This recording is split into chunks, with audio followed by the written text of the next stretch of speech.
You guessed it. Who's ready for some relegation playout action? So in the last episode, we switched to a back three. We drew 1-1 against a team that are battling for the title, and we thought, well, let's experiment with the back three for a few more games. Didn't work at all, I'm afraid. All three of them we drew a blank in, as we went down 1-0 to local rivals Dobfather, then 1-0 to Maribor, who have just been crowned champions, so that was absolutely no disgrace, and then 1-0 to defending champions Copa, so I guess it didn't perform too badly, but we didn't score in any of those games, so we changed it up a little bit. We returned to the old faithful 4-3-3, yeah, remember him?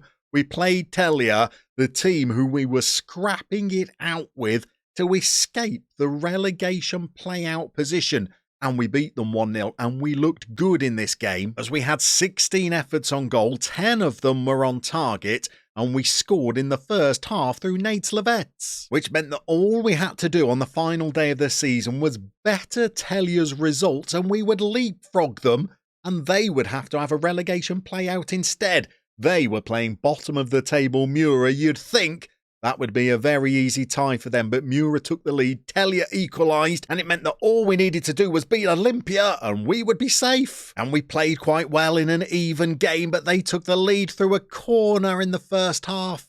And from a corner of our own, we managed to have our left-back Ivan Makovet sent off after just 60 minutes for a horror challenge. To their credit, the boys still gave it their all against a very good Olympia side, but we just could not find the breakthrough, so we're into that relegation playout. But let's break the tension a little bit. These two games we're going to play back-to-back. It's going to be very, very tense, but let's have a little moment of joy first, because Paul has found that little join button that sits below me and pledged their support as a channel member. We're going to try and thank Paul for their extraordinary generosity, along with the generosity of all of the patrons that are rolling up the screen now by getting a win in a two-leg playout. But I think this one might be beyond us. So I don't think it could be much worse going into this relegation playout. We have two of our midfielders missing. Tristan Tiegler is injured, and Mikhail Kaucic has gone for a treble. He's suspended, has asked for a transfer because he wants to work for a more ambitious employer, and has also missed training because we denied him that transfer. He's unavailable for today. Experienced wide man Christian Šípek is also injured, as is first choice goalkeeper Ziga Firmishek, and third choice goalkeeper as well. So the kid Masaric is the only keeper that we have that we can put in a matchday squad. Because two midfielders are missing, we're being forced to rejig and play a 4-2-4, completely untried and untested. But what have we got to lose, quite frankly?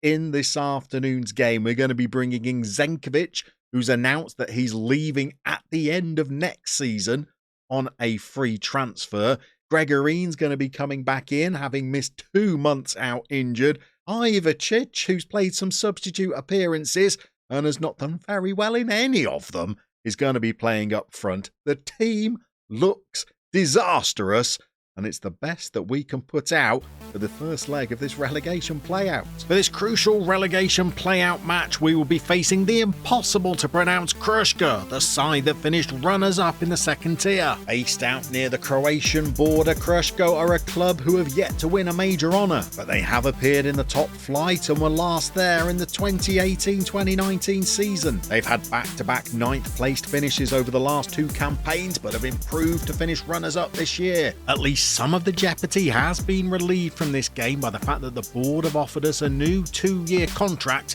but our opponents today have some good players. Their goalkeeper Jure Ribic leads the second tier in the number of clean sheets achieved, and against our faltering attack, this looks to be a tough proposition for our Dob side as we head away for the first leg before welcoming them to the Sportny Park. These games are the worst, aren't they, where you're up against a team from the division below who are in good form and winning games, and you are the team dropping into this playout with absolutely no form whatsoever and all of your best players unavailable.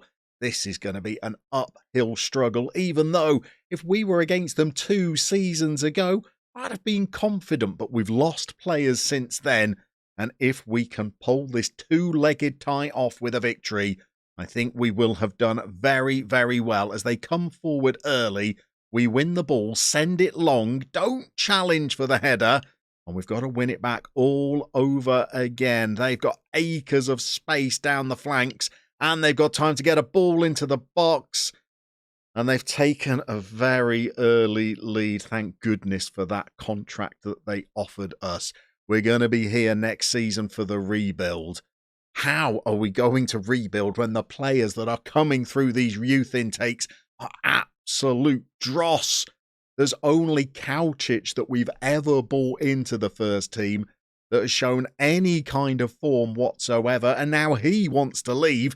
As soon as he's had 3 good games in a row, he wants to pack his bags. It's his personality, by the way. He's a mercenary and can't get out the door fast enough. We aren't out yet, though. We've got the ball into the box. Gajic doesn't challenge for it. Zidane does. And he's played it back to Pogačar. And Zidane goes again. He's had a cross, maybe, a pass, possibly a shot, likely. And it's cannoned off a defender, gone to their goalkeeper, who sent it long. And we've picked up the second ball. Here is Kasnic. He gives the ball to Gajic, who gives it away again. He has been dreadful during the second half of this season, but Kasnic has managed to win it back again, and he could have scored. Instead, the keeper has got an ankle to it. It's gone behind for a corner. These are a waste of time, really. They're just a chance for the opposition to counter-attack on us. We actually win one, and Mitrovic rises. He heads it wide of the post. We're a goal down, but possibly unlucky to be. But it could be 2 before half-time as they've got men over once more. We don't challenge them and they're running through. We're waving them through. And they tuck the effort wide, but we have them to thank for that. We didn't really contribute to that whatsoever.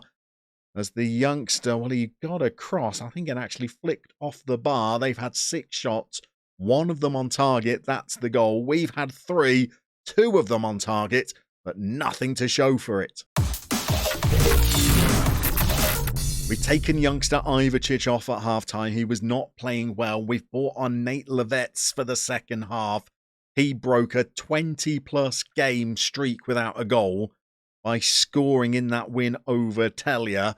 Maybe he might be able to get another one for us this afternoon to try and drag us back into this 2-legged tie as Gregorine, very ring-rusty, comes forward, and there is Levets, and he heads it over the bar. According to the match stats, we're probably unlucky to be losing now. We've had the same number of shots, but more on target. Our XGs are similar, but it's our opponents that have got the all-important breakthrough. We don't look like we've been undone too many times in this game, but we're rolling all the way towards the 80-minute mark, and nothing is happening. Gregorine is playing very, very poorly, so we're going to do the thing that the fans always beg you not to do. And we're going to bring on dirty Denis Valencic, who has not scored a goal all season. Now that, for a striker, is an effort all on its own. We're going to ask Levets to move across and be the poacher. Valencic is going to be the target man. We've got delivery there for him. Can he get on the end of one and score at the perfect time, having drawn blanks all season long? And on 84 minutes... well, there is a highlight where he might be able to do just that. We've got Rabonas back to our keeper, who moonwalks along his own goal line, then gives away possession of the ball, and he's got it back again. It's a comedy of errors in our defence as we send it long. Levets is there. He misses out on his header. 2 players go for the challenge. They both miss out, and they're in behind our defence once more, and it's 2-0. And we are going down. We're not going to win this second leg 3-0. We don't deserve to stay up the way we've been in this season. Oh, we were making millions at the start of the campaign competing in Europe. Little did we know it was going to be an ultimately frustrating campaign that's going to end in relegation. We've got 5 minutes left of this game. We've sent the ball forward once more. I guess if Valencic scores here, and he has, well, we're only 1 goal behind in the tie, and Dirty Den has popped up with one. Mitrovic passes it into Pogacar, who sends a long ball forward. We actually challenge for an aerial duel there, but still win it with our feet.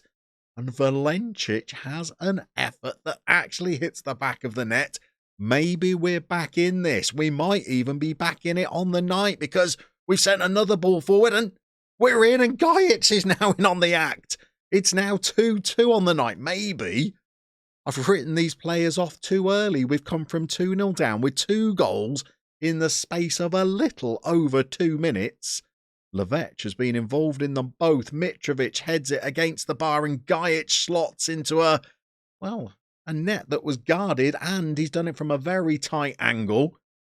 And I think you'd have to say we probably deserve to be level given the balance of play.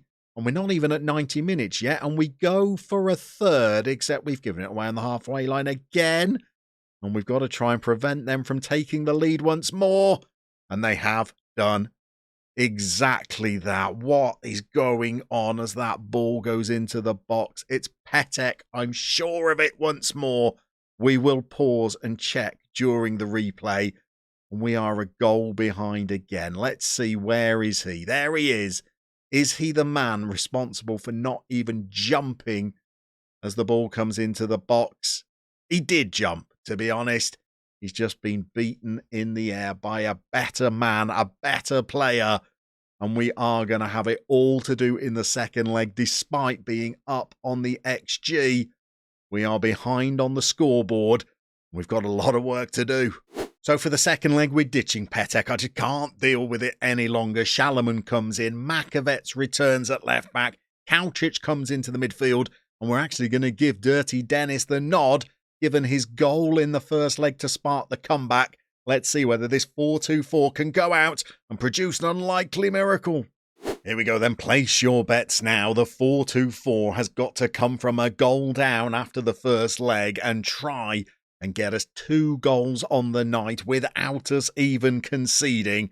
Let's see whether these players can perform an unlikely turnaround. I know we're up against a team from the division below, but that is no crumb of comfort for me, I'm afraid, because we've been so poor all season, effectively. We're going to have a big performance tonight. And we have our first highlight of the game as we send an aimless ball forward and their goalkeeper claims it. And now we've got the danger of them potentially going in behind our defence. We've had a poor defensive header. It's gone straight to their right winger, and we're unable to tackle him so far. He looks very sprightly as Zenkovic eventually holds him up, and the ball goes in to the box. How have they crossed it from almost the halfway line and still ended up winning the header? Goodness only knows. There was the opportunity to cross. This should not be getting all the way to the back post. Oh, and who is it back there? Is it Zidane? It won't even let me click on him, but he's been out-jumped. I want to know the culprit. It's Zinedine's boy, Timmy. And we are now 2 goals down on the tie. A corner now. Kaučić swings it in. Mitrovic has scored. We're back to just being 1 goal down, and we've scored from a corner. That rarely happens. It's a good in-swinger from Kaučić. Good leap from Mitrovic. It's now 4-3 on aggregate, 1-1 on the night. We're looking for another goal to try and tie it up on aggregate. But are we going to keep any more goals out of our own net? I highly doubt it, as Masaric has the ball at his feet. He's going for a little dribble. God bless him. He's given it to Mitrovic and Kaučić, and now he's got it back again. He stutters. He feints. He sends the ball forward, and Gregory promptly gives it away. Now, there's no danger at this point, but it will end in a goal, and here it is. Oh, no, he's claimed it. What's he going to do this time? Bless him. The keeper sends a long ball forward. Dennis rises. He can't win it. Kasnic has got it. Kaučić has got it. Gregory's in and scores. We're back in the tie. It's 4-4. It's 4-4. Calm down, everybody. We're still fighting. We're still in it. 32 minutes gone. We will concede at least 2 more goals, I fear. So we need to score 3. But Gregorin is back on the score sheet. How we've missed him during the final 2 months of the season. but he's back in time for the playout, and he's managed to get us a goal. So, as somebody that just jumped into this tie without reading the rules, what happens if it's 4-4 at full time, I hear you cry? Extra time, penalties, an additional game? Can't tell you, I'm afraid. Absolutely no idea. It may not matter anyway, because we've still got to try and keep our opponents out for a half of football. And with our defence, that is going to be a real challenge as Shalaman gets his big frame in the way and Mesaric leaps unchallenged and wins the ball and tries to send it forward to dirty Denis Valencic. He cannot win the header. Their goalkeeper has the ball. And the highlight continues. Can we win it in the midfield? It doesn't look like it. And we've got a left back playing everybody on side. And I think it was our own tackle by Zidane that our keeper tips over the bar. Now we've got to try and keep this corner out. We're on 53 minutes. There's a long time left in this game. And we have got defending to do. They've got the ball on the edge of our box. Now they're out wide and they're in. And I thought he was about to tap into an empty net, but they were offside. We've made a little substitution in midfield where Kasnic had picked up a knock. So Pogacar is in and he did help create one of the goals in the first leg. So you never know, he might do something. And he's battling for the ball in midfield now. He's ultimately lost out. And this is where we're in trouble. We're in trouble. He's just given up on his man. And my goodness, Mesaric does one of his break-dancing saves as he gets down low. Comes off something and then goes wide. And since we've actually scored that second goal on the night, we've not really created very much. Valencic is not playing great. Maybe up front we might need to think about another change as our opponents have the ball again and they've got 15 minutes where they're looking to try and win this tie. We've got the ball with Gregory. Now Valencic. Can he contribute something? He's given it to Kaučić. Now Pogacar. That's a terrible ball. Absolutely awful. And they've gone over the top of us. Don't worry, he's here. And he's given it to Makovec. Now Shalaman. We've gone long. And we're going to have to win the ball again. Gajic has got it. He's gone for Gregorin and he's in. He's in. And oh, I thought he might have scored a wonder goal, but he hasn't. We've got 12 minutes left. I think we might just need a change of approach as well as a change of personnel. Valencic has gone off. Levetz has taken his place up front. And we might be about to find out what happens if the tie is at 4-4. We've got a corner to try and win the game, though. We've scored from one already. Kaučić is over the ball. He's not rushing, is he? Who is he going to pick out? He's got Shalaman there. He's got Mitrovic there. He's hit the post. Salaman's got the ball. Kaučić has got the ball. He's been fouled. I thought we'd go on a penalty. We haven't won a penalty. Instead, we've got a counter-attack to navigate. And there's gaps all over the pitch. We've managed to hold them up, but they're in again. They're in again. They're in again. Oh, the youngster. What has he got on it this time? Was it an elbow? Was it a thigh? He's kept it out of the goal and we've headed it clear. And both teams will feel they could have won it in the last minute of the 90. And now they have another effort on goal. It's gone over and now we've got 4 minutes of added on time, which we've raced through. It's full time. And I think we're heading into the dressing room. What's happening? I'm content with the performance, but we need to move on and not allow ourselves to become too comfortable.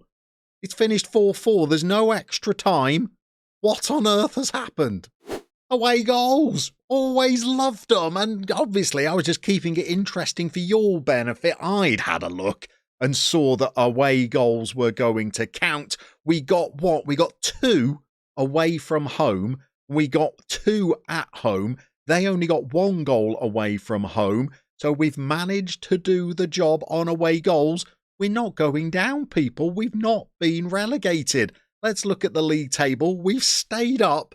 I don't think we've deserved to, but we're going to be playing top flight football next season. We're going to be doing it with almost £2.5 million in our bank balance.